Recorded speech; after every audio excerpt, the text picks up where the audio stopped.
네, 2022년에 여러분과 함께 처음으로 말씀을 나누게 됩니다. 지난주에 이제 위임 목사님께서 2022년 교회 주제 말씀으로 같이 말씀을 전해 주셨죠. 오늘은 청년의 주제 말씀으로 여러분과 같이 좀 말씀을 나누고자 합니다. 처음 같이 나눌 본문은 저와 여러분이 함께 읽었던 역대하 36장 23절입니다. 네, 여러분 역대하라고 하면 어떤 생각이 드세요? 아무 생각이 들지 않죠?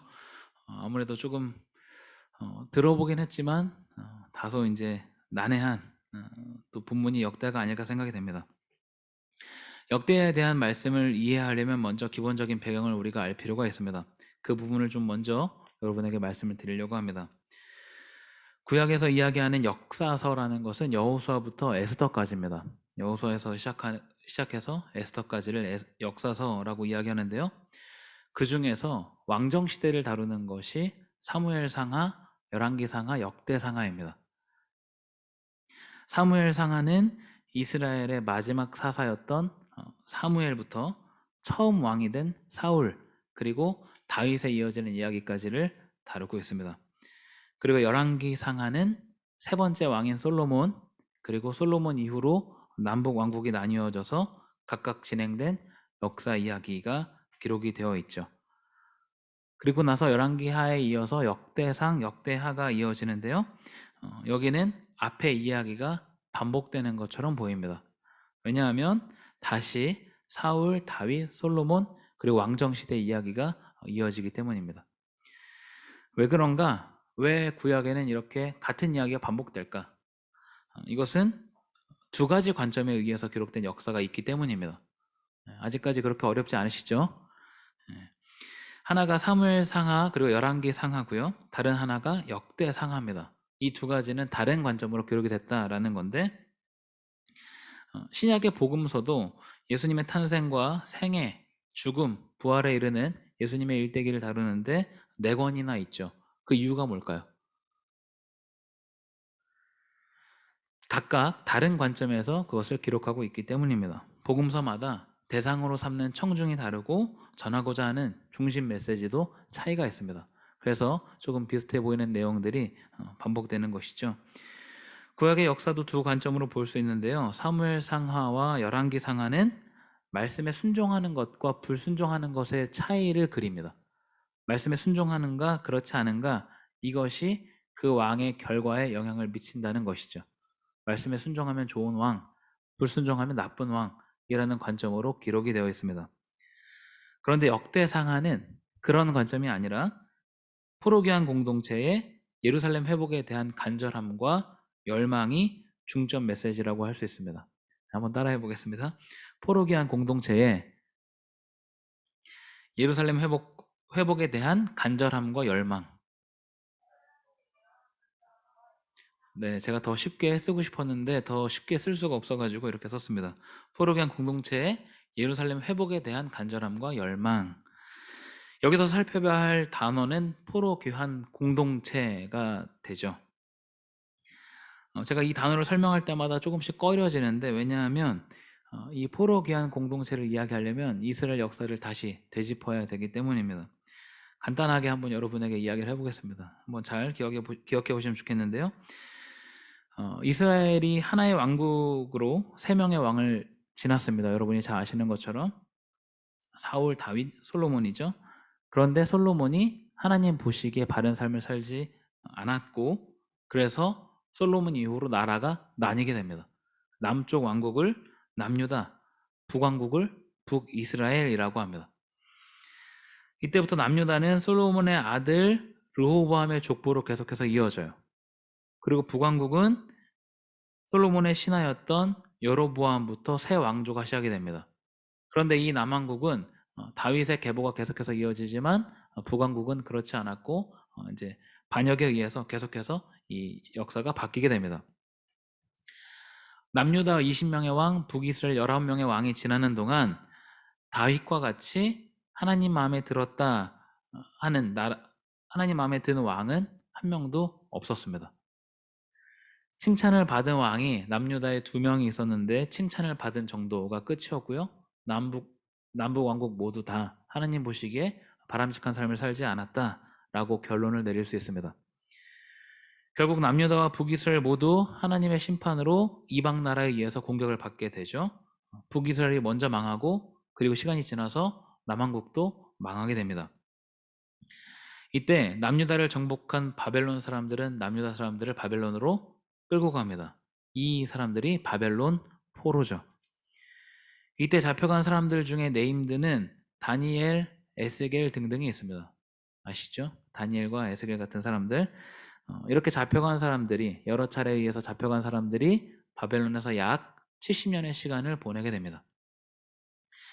그때 살아남은 사람들, 그리고 이제 바벨론에서 계속해서 살아남았던 사람들이 다시 예루살렘으로 돌아오게 됩니다. 다시 예루살렘으로 돌아왔을 때의 배경을 다루는 성경책이 에스라, 느헤미야, 학개, 스가랴 등이 됩니다. 이제 제가 대강 중요한 용어를 좀 설명을 다 드렸는데요.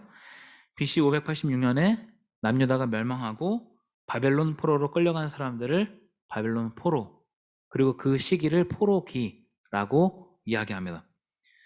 이제 설교 시간이나 교회에서 바벨론 포로기, 포로기라는 말이 나오면 그 시대를 가리키는구나 하고 생각하시면 되겠습니다. 그러면 포로 귀한 공동체는 뭔가? 바벨론에서 포로로 보낸 사람들이 다시 예루살렘으로 돌아와서 정착하게 되는데 그 사람들을 포로 귀한 공동체라고 합니다. 그리고 이렇게 포로 귀환한 사람들이 그들의 역사를 회고하면서 다시 쓴 역사가 역대상하입니다. 네, 이제 제가 왜 이렇게 길게 설명해 드렸는지 이해가 되시죠? 열왕기 상하 바로 다음에 역대상하가 붙어 있지만 기록된 시기는 포로로 돌아온 사람들이 그들의 역사를 이제 회고하면서 다시 쓴 것이다. 시기는 사무엘상하와 열왕기상하와 같은 시기를 다루지만 한참 뒤에 다시 기록됐다라는 것이죠. 이 단어 때문에 조금 멀리 돌아왔습니다. 그 다음에 그러면 우리가 살펴봐야 할 것은 무엇인가 하면 어떻게 그러면 바벨론의 포로로 간 사람들이 다시 돌아올 수 있었는가 하는 점입니다. 오늘 본문의 배경이 되는 이 바사 시대는요, 페르시아 시대를 지칭합니다. 조금 전에 제가 바벨론 포로라고 말씀을 드렸는데 이스라엘 민족이 처음 포로로 끌려갔을 때는 바벨론 제국이었고 바벨론 제국이 페르시아의 초대 왕인 키루스에 의해서 정복됩니다. 오늘 본문에 기록된 고레스가 페르시아의 초대 왕인 키루스입니다. 당시 페르시아 제국은 이집트와 바벨론의 뒤를 잇는 가장 강대한 제국이었는데 이러한 제국에 포로로 끌려갔기 때문에 그들 스스로의 힘, 남유다 백성들의 힘으로 탈출하기란 불가능했죠. 그런데 어떻게 포로로 간 사람들이 다시 본국으로 돌아올 수 있었는가? 본문을 같이 한번 보겠습니다.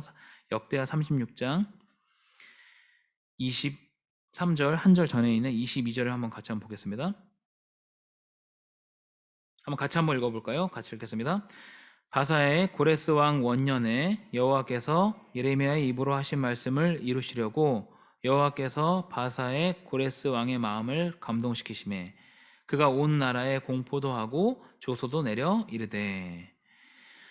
하나님께서 고레스 왕의 마음을 감동시키셨습니다. 그래서 그가 공포도 하고 조소도 내려서 포로 귀환이 이루어지게 됐던 것이죠. 1차적인 이유는 하나님의 일하심 때문이었다라고 이야기하고 있습니다. 그런데 이 말은 고레스가 하나님을 잘 섬기는 신앙인이었다라는 것은 아닙니다.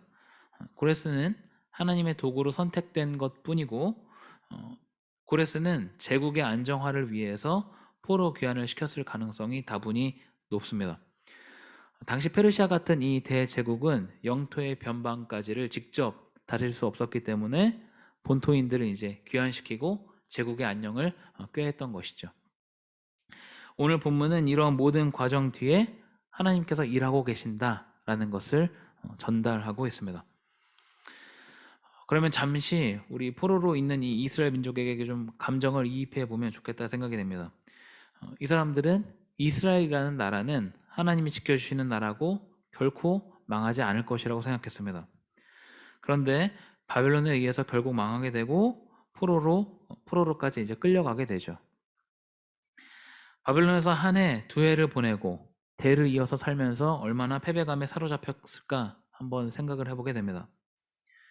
물론 남유다의 고위층은 바벨론에 가서도 좋은 대우를 받으면서 살았습니다. 그렇지만 그렇다고 해서 나라 잃은 서름이 없다고 할지는 없다고 할 수는 없었으리라 생각이 됩니다. 그런 와중에 고레스라는 이 페르시아 왕이 이렇게 이야기를 했던 것이죠. 오늘 본문을 제가 다시 한번 읽겠습니다.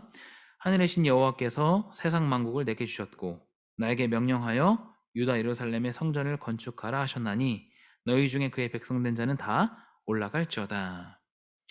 이 이야기를 들은 포로들 남유다 사람들은 어떤 마음이 들었을까? 쉽게 믿기지 않았으리라 생각이 됩니다. 그런데 정말 이러한 일이 일어났고 뿐만 아니라 예루살렘에 무너진 성전을 다시 재건하도록 재정적인 지원도 이어졌습니다. 나라 없이 살아가는 포로들에게 꿈만 같은 일이었으리라 생각이 됩니다. 물론 비하인드로 들어가면 모든 이 바벨론 포로들이 한 마음은 아니었습니다. 잘 정착해서 사는 사람들도 있었고 풍요롭게 사는 사람들도 있었습니다. 여기가 더 좋다고 생각하는 사람들도 있었겠죠. 그렇지만 하나님께서 조상들에게 주신 그 약속을 신뢰했던 사람들에게는 정말 꿈만 같은 일이 벌어졌던 것이죠. 우리가 하나님의 말씀에 불순종했기 때문에 바벨론의 포로로 끌려왔고 하나님께서 말씀하신 때가 됐을 때 정말 우리를 다시 돌려보내시는구나 하는 마음이 들었습니다. 그래서 예루살렘으로 올라가라 라는 이 메시지는 정말 암울한 시기를 보내는 남유다 백성들에게 희망의 메시지이자 다시 시작하라는 회복의 메시지가 됐던 것이죠. 제가 지난주에 비전 선포식을 하면서 잠깐 말씀을 드렸었는데 역대하 36장 23절이 우리 성경에는 가운데에 껴있지만 유대인 성경에는 가장 마지막에 배치되어 있다 말씀을 드렸습니다. 가장 마지막에 올라가라 라는 이 말로 구약을 마무리하고 있는 것이죠. 이스라엘 사람들에게 상징적으로 회복에 대한 메시지를 전달하고 있는 것을 보게 됩니다. 제가 2022년 청년의 주제 말씀을 역대하 36장 23절로 정한 이유가 이것입니다. 가장 어둡고 캄캄한 터널 같은 시기를 보내는 이스라엘 민족들에게 한 줄기 빛과 같은 소식이 바로 예루살렘으로의 귀한 명령이었습니다. 마찬가지로 코로나19라는 이 긴 터널을 지나는 우리에게 하나님께서 회복을 명령하신다라는 취지이죠. 어둡고 캄캄한 터널은 코로나19만은 아니리라 생각이 됩니다. 뭔가 불안정한 미래도 여기에 해당이 되죠. 특히 20, 30대는 사회적인 안정을 갖추기 어렵기 때문에 그런 차원에서 우리는 약자라고 할 수 있습니다. 어떤 사회의 기득권층이 아니기 때문이죠. 코로나19는 말할 것도 없고 우리가 경험하고 있는 많은 일들이 우리가 항상 그렇다고 볼 수 없지만 좁고 긴 터널과 같다라는 마음이 들 때가 있습니다. 제 딸은 저한테 가끔 이렇게 이야기합니다. 우리는 언제 마스크를 쓰지 않고 밖에 나갈 수 있는지를 묻곤 합니다. 그리고 이제 밖에 나가서 마스크를 이제 잠깐이라도 안 하고 있으면 굉장히 불안해가지고 손으로 입을 가린다거나 하는 일을 이제 보기도 합니다. 영화에서나 경험할 수 있는 일들을 저와 여러분이 지금 경험하고 있죠. 이런 시기에 하나님께서 오늘 우리에게 회복을 말씀하신다. 그리고 그 회복은 구체적으로 어떠한 회복을 이야기하는가? 하나님께서 말씀하시는 회복은 말씀의 회복입니다. 말씀의 회복이라는 말은 다소 현실과 동떨어지는 소리처럼 들릴 수 있습니다. 이스라엘 민족은 페르시아에 있다가 잃어버린 고향을 찾고 성전을 재건하는 실질적인 회복을 보였는데 우리가 경험하고 있는 이 어둡고 긴 터널의 실질적인 회복처럼 보이지 않기 때문이라는 것이죠. 말씀의 회복이라는 것이. 그렇지만 그렇지 않다. 말씀의 회복이야말로 실질적인 회복이자 우리에게 가장 필요한 회복입니다. 왜 그런지에 대해서 한번 말씀을 드리려고 합니다. 본문에서 이야기하고 있는 것처럼 이스라엘 민족은 예루살렘으로 올라가라 라는 명령을 듣게 됩니다. 그런데 이것은 최종적인 결론일 뿐입니다. 더 중요한 것은 무엇인가 하면 바벨론에서 포로로 보냈던 그 시간입니다. 말씀 한번 같이 한번 보겠습니다. 예레미야 25장 11절에서 12절입니다.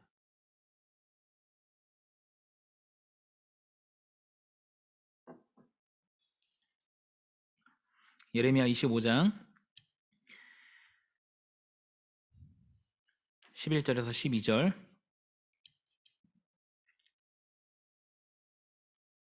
제가 11절, 여러분이 12절 이렇게 읽겠습니다. 이 모든 땅이 폐허가 되어 놀랄 일이 될 것이며 이 민족들은 70년 동안 바벨론의 왕을 섬기리라.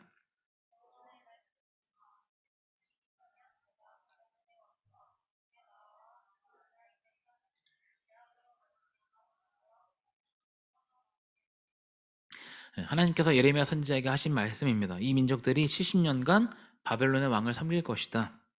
이때는 남유다가 망하기 직전입니다. 북이스라엘과 남유다는 서두에서 제가 언급한 것처럼 하나님의 말씀에 순종하지 않았습니다. 하나님의 말씀에 불순종했다라는 것은 대표적으로 우상을 숭배했다라는 이야기입니다. 북이스라엘도 그렇고 남유다도 그렇고 그들을 지금까지 인도하신 그 야훼 하나님을 내다버리고 가나안의 신들을 섬겼습니다. 그래서 하나님의 진노를 샀고 그 결과 이방 나라들을 도구로 사용하셔서 이스라엘을 치셨던 것이죠. 남유다 사람들이 이 바벨론에 끌려가서 보낸 70년의 시간은 그냥 보내는 시간이 아니었습니다. 자신들의 모습을 돌아보고 철저하게 회개하고 반성하는 시간이었습니다. 자신들의 행동과는 관계없이 내가 어떻게 하든지 하나님이 나를 지키실 것이다 라는 이 막연한 믿음이 깨진 시간이기도 합니다. 그러면서 하나님과 자신들의 관계를 재정립할 수 있었던 것이죠.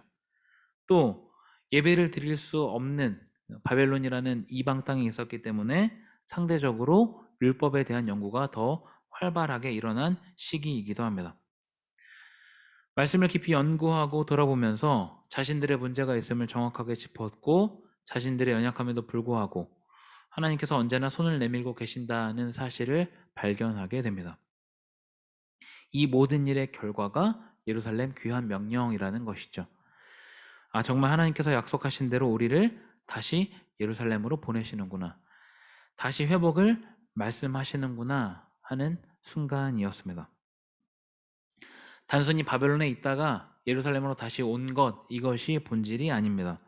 바벨론에 있던 포로의 시간이 이들에게 본질이었던 것이죠. 코로나19는 언제 종식될지 장담할 수 없습니다. 우리에게 필요한 것은 언제 이것이 끝나는가가 아니라 인간의 탐욕과 무지에 대한 반성이 있어야 하고 나만 생각하는 이기주의와 집단 이기주의에 대한 회개가 있어야 합니다. 또 우리 개인적으로는 나에게 말씀하신 하나님의 뜻은 어디에 있는가에 대해서 더 신중하게 묻고 한 걸음 한 걸음 내딛어야 합니다. 이제 거의 모든 교회가 온라인과 오프라인으로 병행하면서 예배를 드립니다. 온라인은 편리한 장점이 있지만 형식이 무너지는 단점이 있습니다. 이제 더 하나님 앞에서 나의 태도가 중요해졌다는 이야기입니다. 이전에는 다른 사람들의 눈치를 봐서라도 형식을 유지했다면 이제는 조금의 강제적인 조건도 없어진 시대를 우리는 살아갑니다.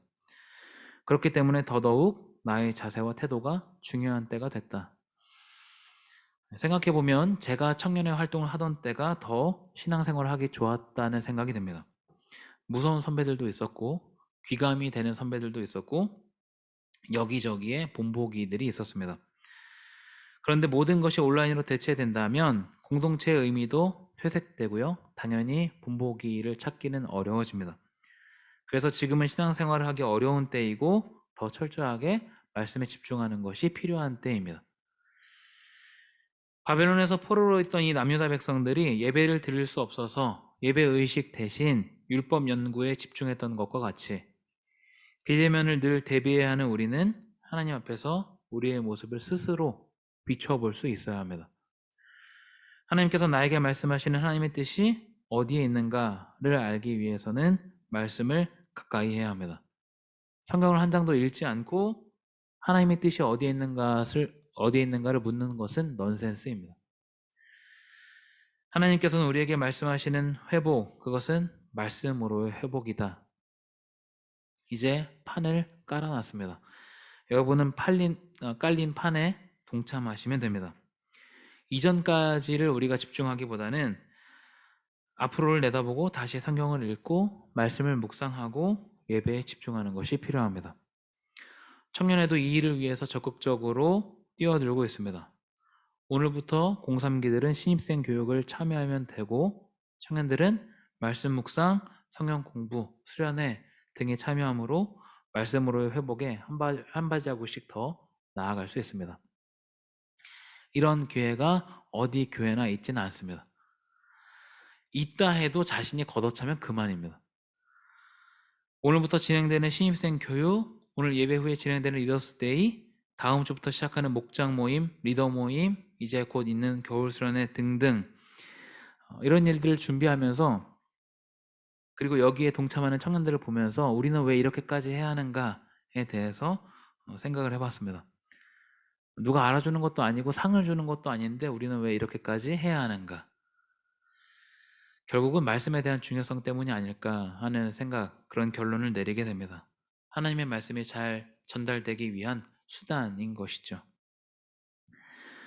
03기를 비롯한 청년 여러분, 우리에게는 매년 매 순간이 중요하지만 청년의 때만큼 하나님의 말씀에 집중할 수 있는 때는 많지 않습니다. 그리고 이때만큼 믿음의 동역자를 만나기도 쉽지 않습니다. 제가 청년 사역에 뛰어든 지 올해로 8년째입니다. 매년 언제까지 청년 사역을 할 수 있을까 매년 고민합니다. 언젠가는 그냥 지쳐서 더 못하겠다 생각을 한 적도 있었는데 이제는 진짜 앞을 내다볼 수 없어서 언제까지 할 수 있을까라는 생각을 하기도 합니다. 작년과 이어서 올해 제가 청년의 사역을 하게 됐죠. 이것은 그냥 단순하게 제가 성덕교에 남아있기 때문에 청년회를 맡는구나가 아니라 하나님께서 저에게 주신 기회라고 생각합니다. 다행히 좋은 국장들, 리더들을 만나서 순조롭게 출발을 했습니다. 저도 새로운 마음으로 사역에 임하고 우리 모든 리더들도 적극적으로 헌신하고 있습니다. 판은 깔아놨으니 여러분은 이 판에 올라오시면 되겠습니다. 우리는 그리스도인이 아니었던 적이 없지만 말씀으로의 회복을 통해 다시 그리스도인으로 새롭게 출발하는 저와 여러분, 우리 SDY가 되기를 간절히 소망합니다. 기도하겠습니다.